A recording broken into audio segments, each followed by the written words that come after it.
ठसक से देश ऑफिस घर चलाता गांव का लड़का। रजनीकांत जी आपके लिए बहुत बहुत कि शुक्रिया। ठसक से देश ऑफिस घर चलाता गांव का लड़का, कड़कती धूप में बारिश में छाता गांव का लड़का, कड़कती धूप या बारिश में छाता गांव का लड़का, रखे ईमान का बटुआ और स्वाभिमान की गठरी, रखे ईमान का बटुआ और स्वाभिमान की गठरी, पसीना बेचकर रोटी कमाता गांव का लड़का, पसीना बेचकर रोटी कमाता गांव का लड़का, पसीना बेचकर रोटी कमाता गांव का लड़का। तो मुझे लगता नमस्कार, मैं रजनीकांत, आप सभी का बहुत बहुत स्वागत है। आज हमारी खास मुलाकात होनी है वैसे गांव के उस युवक से जो अब काफ़ी बड़ा हो गया है, गांव का लड़का बड़ा हो गया है, आसमानों को और बुलंदियां जो है सब छू रहा है। क्या कुछ चल रहा है एक छोटे से शहर से उठकर आज महानगरों की जो तमाम भागदौड़ है, और उसके बीच में शायरी, अपनी गीत और अपनी कविता से एक अलग पहचान बनाया है। भोजपुरी हो या मगही हो या हिंदी हो, हर तमाम भाषाओं में अच्छी पकड़ है इनकी। पहले कंप्यूटर इंस्टीट्यूशन था जब बिहारशी में हुआ करते थे, सब कुछ था। तब गांव का जो लड़का था वो तब गांव का लड़का अब शहर में क्या कुछ कर रहा है, आज उनसे ही बात करेंगे। मुकेश जी से आज हम बात करने के लिए यहाँ पर मौजूद हैं। मुकेश जी, सबसे पहले आपका बहुत बहुत स्वागत है। और सवाल मेरे वही हैं मुकेश जी, गांव का लड़का बड़ा हो गया और बड़ा होते होते इतना दूर चला गया कि अब वो गांव जो है वो पीछे छूट तो नहीं गया? गांव तो पूरे जीवन में कहीं भी यदि जो व्यक्ति अपने जीवन का एक बड़ा हिस्सा यदि गांव में जिया है तो जीवन के अंत काल तक भी वह गांव की खुशबू उसके अंदर ज़रूर बसा रहता है। और बल्कि आप हों, मैं हूं, या हमारे तमाम जो मित्र हैं, जिन लोगों ने गांव को महसूस किया है, वो यदि वो विदेशों में भी होंगे ना तो उनके अंदर वो गांव बसा रहेगा। तो गांव तो जाने का कोई सवाल ही पैदा नहीं। जिस मुकेश को मैं जानता हूँ वो कंप्यूटर इंस्टीट्यूशन चलाना, फिर बच्चों से इंटरेक्ट करना, गांव में अपने जियर गांव अस्थामा, हम वहाँ भी गए हैं, आप लोगों ने बहुत बड़ा आयोजन भी कराया था। उसके बाद अचानक पता चलता है मुकेश जी दिल्ली में हैं, और दिल्ली के बाद कहीं और चले गए, और चलते चलते अचानक एक बड़ा विस्फोट होता है कि बहुत बड़े कवि के रूप में उभर कर आते हैं। तो पहले वो हम जानना चाहेंगे कि ये जो कविता का सार आपके दिमाग में रचने लगा, बसने लगा, फिर आप एक कवि के रूप में पूरे देश भर में भ्रमण करने लगे। अब तो इनफैक्ट समय लेने के लिए सोचना पड़ता है कि मुकेश जी से भेंट कब होगी। अरे नहीं, कविता जो रचने की जो प्रक्रिया होती है वो नैसर्गिक एक गुण है जो ईश्वर द्वारा प्रदत्त होता है। और ये मेरा सौभाग्य है कि मेरे पिताजी भी एक मगही के प्रसिद्ध और प्रतिष्ठित कवि हैं। तो मेरे घर का जो माहौल रहा हमेशा, बचपन से मैंने देखा कि बड़े साहित्यकार घर आ रहे हैं, और आजकल जिस दौर में मैं कविता कर रहा हूँ और उस दौर के कविता में आसमान ज़मीन का फ़र्क है। आज जब मैं कविता करने जाता हूँ तो 5 स्टार होटल में ठहरता हूँ, फ्लाइट से आता हूँ, लेकिन उस दौर को मैं जीता हूँ तो उसमें एक अलग खुशबू अभी भी सरकारी स्कूल में ठहरना, सरकारी स्कूल में ठहरना, या कवि सम्मेलन करके लोग आ रहे हैं और मेरे घर में आके 5-10 कवि आए, एक साथ घर में सो रहे हैं, मेरी माँ उनके लिए खाना बना रही हैं। तो वो एक दौर था। और आज हम लोग जब फ्लाइट से उतरते हैं, 5 स्टार होटल में जाते हैं, यदि 5 कवि हैं तो 5 कवियों के लिए अलग अलग मतलब शानदार होटल, अलग अलग कमरे, सारी व्यवस्था। तो लेकिन दोनों में आसमान जमीन का फर्क है। कहीं उस कमरे में आपकी कविता तो नहीं खो जाती है? निसंदेह, ये बस उसी को जीने का मैं प्रयास करता हूँ गांव के लड़का के माध्यम से, कि गांव की जो खुशबू है, आज जब हम बाहर जाते हैं तो कहते हैं ना कि देसी मुर्गी और विलायती बोल। तो मैं चाहता हूँ कि हमारे जैसे लोग, जो लोग भी गांव से शहर पहुंचते हैं, तो वो अपने साथ अपने गांव को शहर लेके जाएं। बार बार एक बात मैं कह रहा हूँ बीच में, इसलिए मैंने रोका भी। गांव का लड़का मैंने 3 बार कहा है जी। तो वो गांव का लड़का जो आपका टैगलाइन है और हर जगह पर आप उसको लेकर के चलते हैं, वो गांव का लड़का है क्या? वो जरूर दर्शकों को बताएं। मैं चूंकि बोलने से बेहतर मैं वो 4 पंक्ति पढ़ने का प्रयास करता हूँ। तो मैं क्या कहने का प्रयास करता हूँ कि गांव का लड़का है क्या। जितने भी हमारे तमाम मित्र और सबसे पहले तो सार्थ चैनल के श्रोताओं को और खासकर आपको कि 3 महीने में आपने जो मुकाम हासिल किया है वो मेरे ख्याल से एक डिजिटल जो क्रिएटर हैं उनके लिए आपने एक मिसाल बनाया है कि 3 महीने के अंदर इस चैनल की इतनी प्रसिद्धि हुई कि लगातार आप बढ़ रहे हैं और बहुत मगर मैं चैनल को प्रमोट करने के लिए ये नहीं कहूंगा कि मुकेश जी दिल्ली से फ्लाइट पकड़ करके आ गए। हाँ देखिए, ये तो आना था, मैंने वादा किया था कि मैं इस बार जब भी बिहार आऊंगा तो आपके पास तो आना ही आना है। और ये तो मेरा घर है। और मैं आपको पहले बता भी दूं कि मैं, रजनीकांत जी और अभी एक और मित्र जो कैमरे के पीछे हैं, नितेंद्र कौशिक जी, हम लोगों की तिगड़ी जब हम लोग यहाँ चलता था, तो काफी चर्चित चेहरा हम तीनों का हुआ करता था हमेशा से।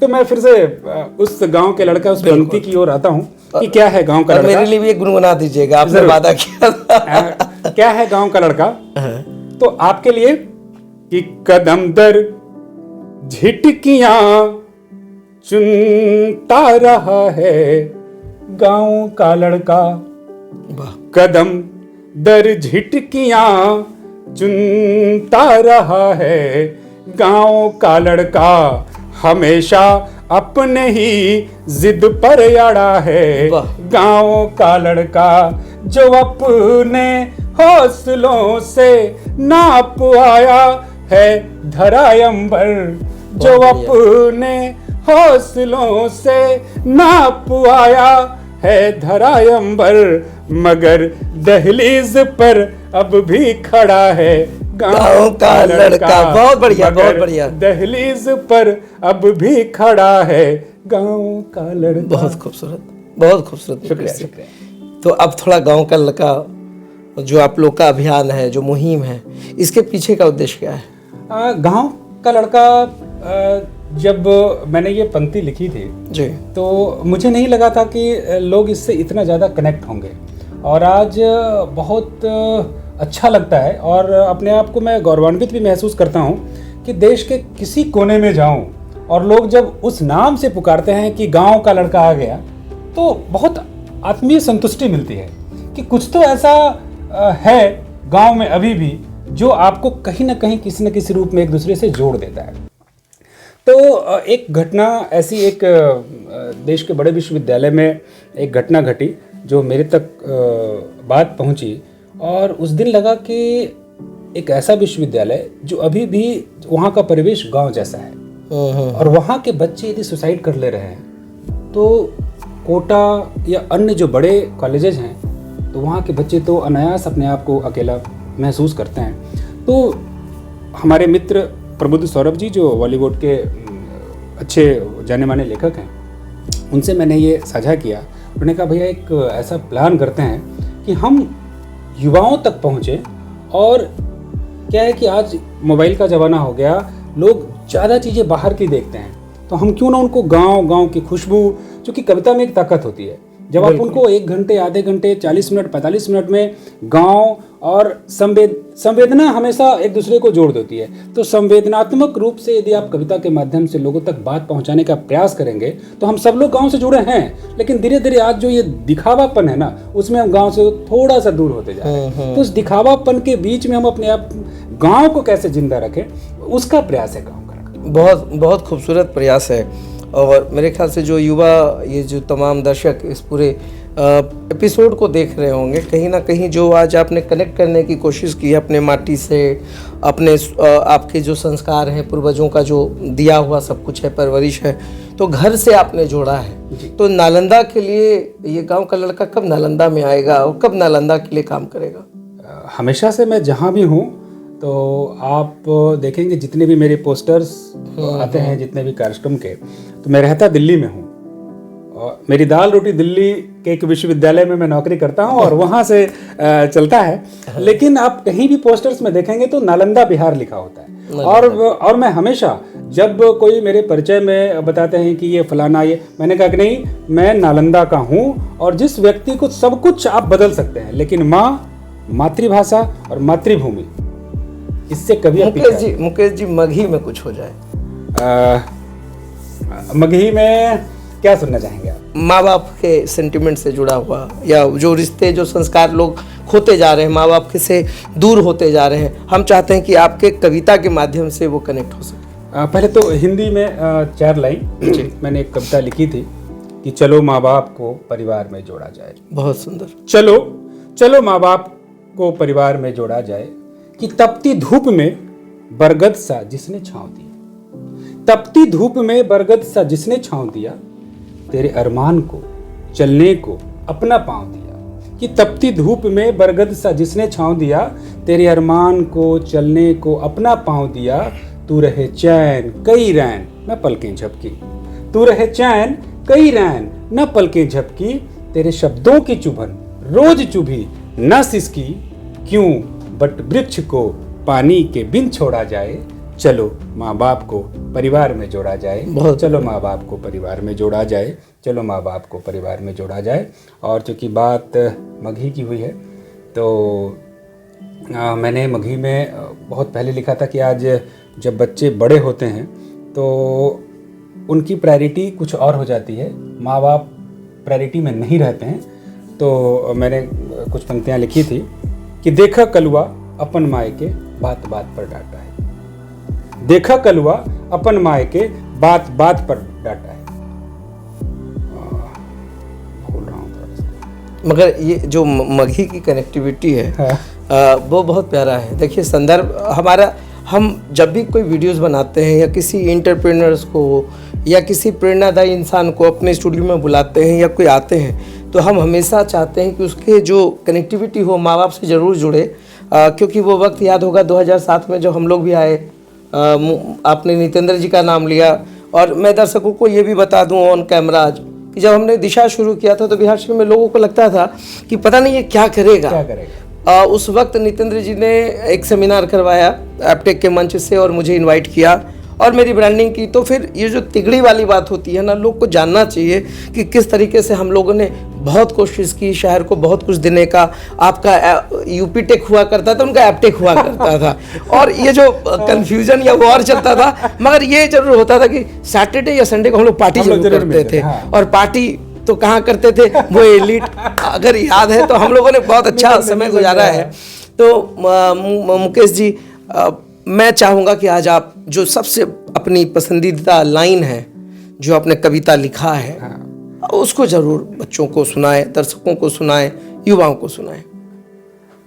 जैसे गांव का लड़का मैंने लिखा है, गांव की लड़कियों पे भी कुछ पंक्तियां मैंने लिखने का प्रयास किया है। वही मैं चाह रहा था, तो लोग कहते हैं ना ये गांव का लड़का लड़की पे मैं कुछ पंक्तियां मैं पढ़ने का प्रयास करता हूँ। बहुत बढ़िया। कि क्या होती है गांव की लड़की। और मैं हमेशा से कहता हूँ कि हमारे अंदर जो संस्कार और हमारे अंदर जो संस्कृति या परंपराएं जो हमारे अंदर जीवित हैं, वो कहीं ना कहीं गांव की लड़कियों के माध्यम से जीवित है। वो हमारी माँ हो, हमारी मौसी हो, हमारी नानी हो, हमारी मामा हो, हमारी दादी हो, मतलब उनके माध्यम से ही वो परंपराएं, वो संस्कार हम तक पहुँचे और जिसको हम अभी तक जी रहे हैं और देश दुनिया तक हम पहुँचाने का प्रयास कर रहे हैं। तो मैं पढ़ने का प्रयास करता हूँ कि कैसी होती है गाँव की लड़कियाँ। कि थोड़ी नटखट, थोड़ी चंचल सयानी गाँव की लड़की। कैसी होती है गाँव की लड़कियाँ? कि थोड़ी चंचल, थोड़ी नटखट सयानी गाँव की लड़की। सलोनी सांवली गंगा का पानी गाँव की लड़की। सलोनी सांवली गंगा का पानी गाँव की लड़की। है जिससे तीज व्रत त्योहार आंगन में खड़ी तुलसी। है जिससे तीज व्रत त्योहार आंगन में खड़ी तुलसी। यही सृष्टि, यही पहली कहानी। बहुत बढ़िया मुकेश जी। यही सृष्टि, यही पहली कहानी गाँव की लड़की। और क्या होती है गाँव की लड़की? मैं पढ़ने का प्रयास करता हूँ। कि वो कंकड़ काटे पलकों से चुन लेती है। क्या होती है गांव की लड़कियां? कि वो कंकड़ काटे पलकों से चुन लेती है। मेरे ख्वाबों के स्वेटर बुन लेती है, मेरे ख्वाबों के स्वेटर बुन लेती है, मेरे अंतस मन की वो सारी बातें, मेरे अंतस मन की वो सारी बातें, गांव की लड़की माँ जैसी सुन लेती बहुत बढ़िया, है, बहुत बढ़िया। गांव की लड़की माँ जैसी सुन लेती है, गांव की लड़की माँ जैसी सुन लेती। निशब्द हूँ मुकेश जी, बहुत अच्छा लगा। और बेटे और बेटियों को बराबरी का दर्जा दिया। और आप मुझे अच्छा लगता है। तो अभी जो आप कविता और तमाम रस सुन रहे थे मुकेश जी से, और मेरी भी दिली ख्वाहिश थी कि जब ये कभी बिहार शरीफ आए तो इनसे मेरी मुलाकात हो, कुछ बात हो, कुछ संवाद हो और युवा पीढ़ियों के लिए कुछ सीखने का मौका मिले। बहुत मज़ेदार था, वो तमाम चीज़ें थी, वो गांव का लड़का या गांव की लड़की, वो दोनों जो फीलिंग्स था मुकेश जी, आज बहुत मज़ा आया आपसे बात करके। और हमसे बात करने के लिए तो बहुत बहुत धन्यवाद। शुक्रिया।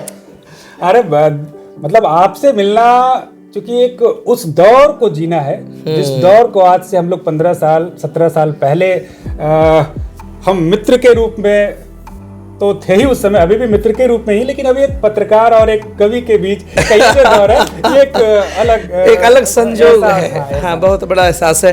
तो अब जो भी है, अब इस प्रमोशन को हम लोग नालंदा में बहुत विस्तार देंगे, ये गांव के लड़का को जरूर आगे बढ़ाएंगे। हमारी तमाम शुभकामनाएं मुकेश जी, बहुत बहुत धन्यवाद। शुक्रिया शुक्रिया। लेकिन आपके लिए 4 पंक्ति और, कि जब रजनीकांत जी जैसे लोग जिन्होंने शहर को कम्युनिकेशन दिया, जिस समय कम्युनिकेशन अंग्रेजी के कम्युनिकेशन का अभाव था, उस समय आपने एक परिवेश तैयार किया, आपने नितेंद्र भाई ने और सब लोगों ने मिलकर, और उसके बाद फिर आप पत्रकारिता में जब आए तो वहाँ अलग धमाल मचाया आपने।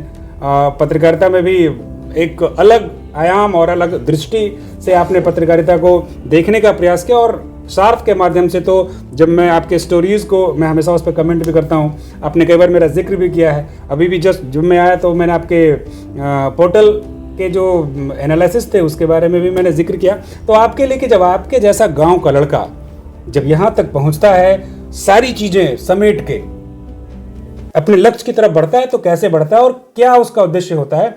आज उसको बहुत बड़ी गाड़ी नहीं चाहिए होती है, उसको बहुत बड़ा बंगला नहीं चाहिए होता है, उसको क्या चाहिए होता है, बस मैं पढ़ने का प्रयास करता हूँ कि ठसक से देश ऑफिस घर चलाता गांव का लड़का। रजनीकांत जी आपके लिए बहुत बहुत शुक्रिया। ठसक से देश ऑफिस घर चलाता गांव का लड़का, कड़कती धूप में बारिश में छाता गांव का लड़का, कड़कती धूप या बारिश में छाता गांव का लड़का, रखे ईमान का बटुआ और स्वाभिमान की गठरी, रखे ईमान का बटुआ और स्वाभिमान की गठरी, पसीना बेचकर रोटी कमाता गांव का लड़का, पसीना बेचकर रोटी कमाता गांव का लड़का, पसीना बेचकर रोटी कमाता गांव का लड़का। तो मुझे लगता है कि जितना बड़ा आपने इज्जत मुझे दिया है, एक गला तो बनता है कि गला मिल लिया जाए। बहुत अच्छा, शुक्रिया शुक्रिया, बहुत बहुत धन्यवाद।